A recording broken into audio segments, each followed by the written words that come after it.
You're watching the world's only weekly lacrosse program, Lacrosse Inside the Game, with Gary Mark and Ron Messer.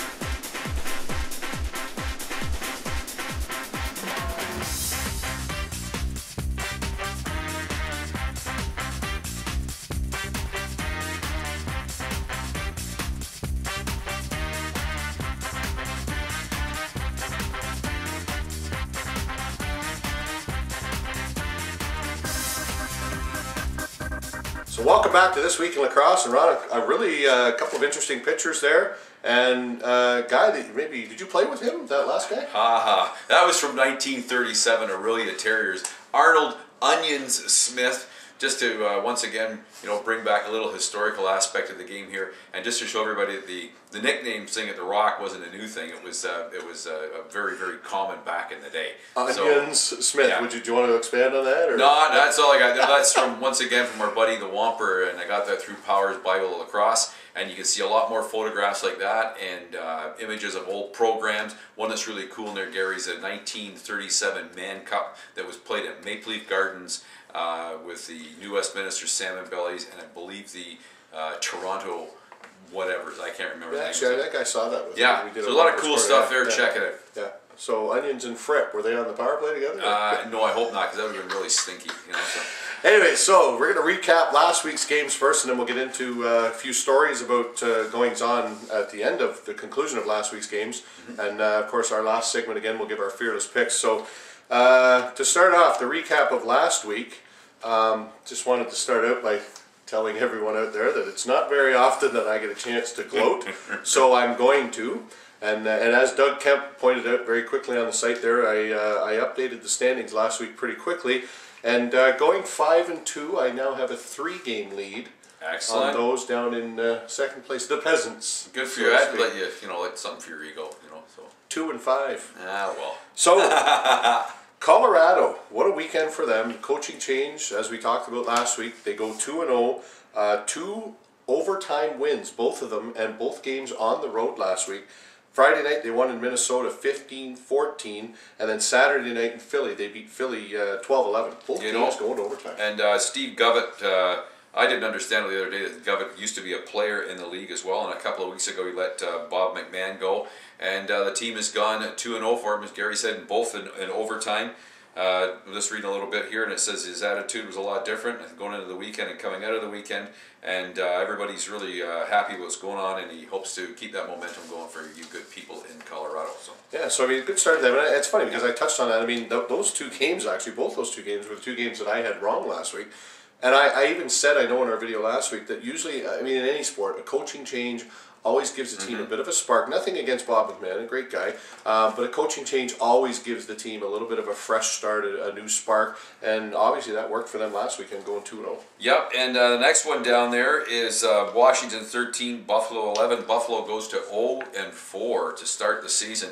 A little bit on the NLL webs there. John Tavares could be out for up to another 5 to 6 weeks. It's described as a lower body injury, but the insiders tell me it's a calf injury. And as a result of that, the Bandits have made some changes. They dropped Delby Powless and AJ Shannon, and promoted some guys from their taxi squad to try and bring them back.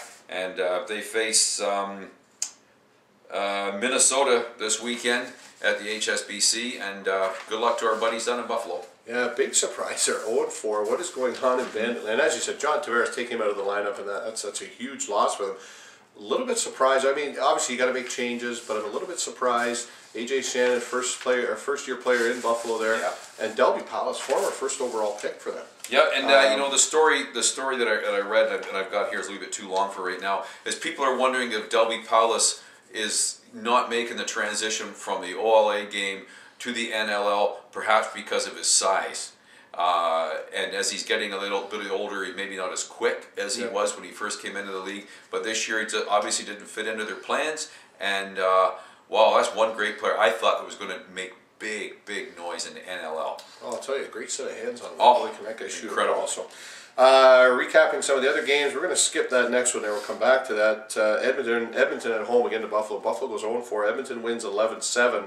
on Saturday night as well. A little bit of a surprise, and I picked this one.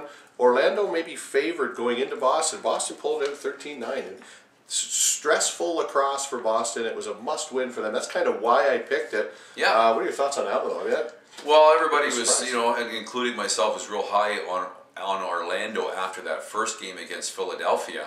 But, if you look down here, Philly's not doing too well this year, so maybe it wasn't such a big test for the Titans, and they might not be as good as what I thought that first week said. So we'll have to watch them very closely the rest of the year and see how they do. Yeah.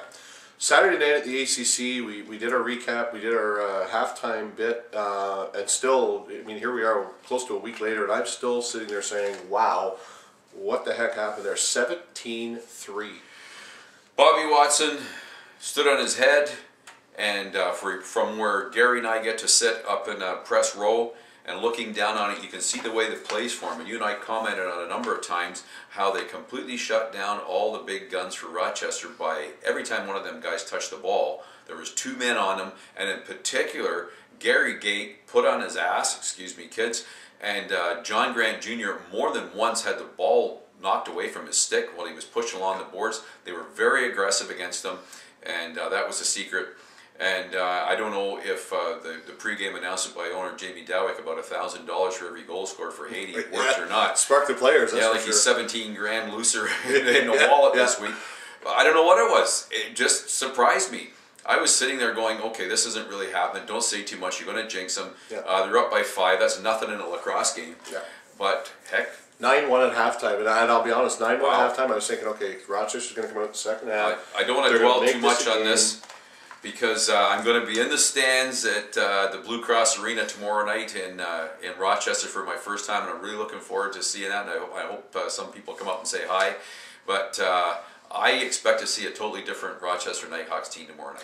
Well, here's a question for you, and this is one of the things that I was thinking while this game was going on, and I don't know, is Toronto that much improved? Because, I mean, you're right, speed kills, and they have got an absolute ton of speed on defense. And as you said, Gate and Grant and the Evans brothers, they just didn't have time to decide what they wanted to do with the ball. A couple times, Grant, as I said last week, I know when he decides to go to the net, he's just going to the net. So unless you lasso him, he's going to the net. And he was able to do that. He fought through a couple of double teams, got to the net. Watson was big, but more often than not, they knocked the ball out of his stick. It was on the ground, and it was a possession turnover.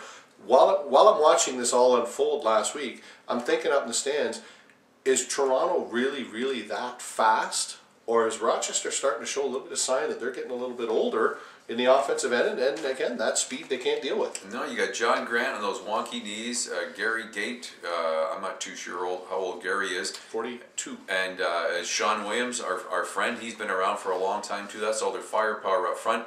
And the Evans brothers lost their temper and cost a couple of penalties, and that was costly as well. They were frustrated, obviously. Yep. And that was the story there. But I did speak to Troy accordingly before the game, and I said, hey, Coach, what do you think going into this one? He says, we got to stay out of the penalty box. There's no way I want to face that power play. Yeah. And he must have preached that all week to the players. So that shows to me they're buying into his system. Yeah. And that, as you know from being a player and a coach yourself, if you get all your players all thinking on the same level, and that could be the key to the Rock's success so far this year. Well, and there's no better way to get your players to buy into your system than to be 3-0 after 3 weeks. Yep. So good luck. So that's about it for the first little bit here. We're going to take a quick break here, and then we're going to come back and give our fearless picks for this week.